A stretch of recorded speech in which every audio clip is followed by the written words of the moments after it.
ಈ ಸಿರಿಯಾದ ರಾಜಾರಾಣಿ ಯಾವತ್ತು ಆಳ್ಲೇ ಇಲ್ಲ. ಇಲ್ಲಿ ಮುಂಚೆ ಯುರೋಪಿಯನ್ರು ಬಂದ್ರು, ಅದಾದ್ಮೇಲೆ ಟರ್ಕರು ಬಂದ್ರು. ಟರ್ಕರು 400 ವರ್ಷಗಳ ಕಾಲ ಆಳಿದ್ರು. ಅದಾದ್ಮೇಲೆ ಫ್ರೆಂಚರು ಬಂದ್ರು. ಅದಾದ್ಮೇಲೆ ಇವಾಗ ಡೆಮೊಕ್ರೆಟಿಕ್ ಅಂತ ಅಂತಾರೆ. ಈ ದೇಶದ ದೊಡ್ಡ ಮನುಷ್ಯ ಪ್ರತಿ 7 ವರ್ಷಕ್ಕೊಂದ್ಸಲ ಎಲೆಕ್ಷನ್ ಮಾಡ್ತಾರೆ. ಟ್ವಿಸ್ಟ್ ಏನು ಅಂತಂದ್ರೆ ಇಲ್ಲಿನ ಜನಗಳಿಗೆ ಎಲೆಕ್ಷನ್ ಆಗಕ್ಕಿಂತ ಮುಂಚೆನೆ ಗೊತ್ತಾಗೋಗ್ಬಿಡ್ತದೆ ಯಾರು ಗೆಲ್ತಾರೆ ಅಂತ.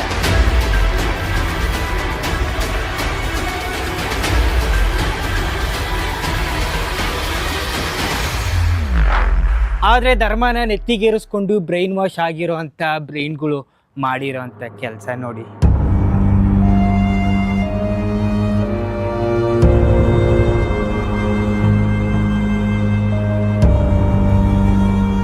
ಬರೀ ಈ ಕೋಟೆ ಮಾತ್ರ ಅಲ್ಲ, ಕೋಟೆಯ ಸುತ್ತಮುತ್ತ ಇರೋವಂಥ ಎಲ್ಲ ಜಾಗಗಳನ್ನೂ ಉಡೀಸ್ ಮಾಡ್ಬಿಟ್ಟವ್ರೆ.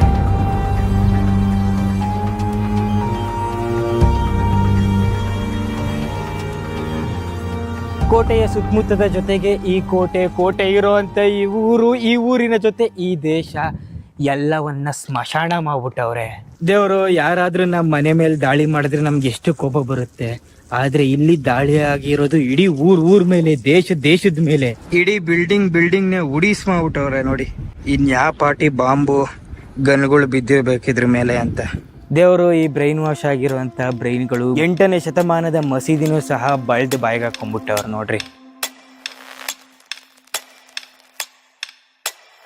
ಆದ್ರೆ ದೇಶದವರೆಲ್ಲ ಸೇರಿ ಮತ್ತೆ ಕಟ್ತವ್ರೆ ವಾಪಸ್.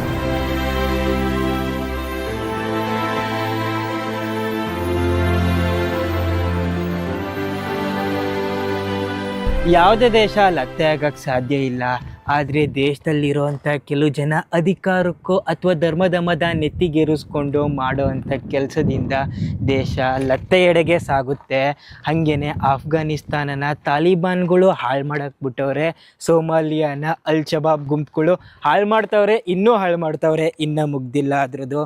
ಹಾಗೇನೆ ನಾವಿರೋಂಥ ಈ ಸಿರಿಯಾನ IS ಹಾಳು ಮಾಡಕ್ಕೆ ಬಿಟ್ಟಿದೆ.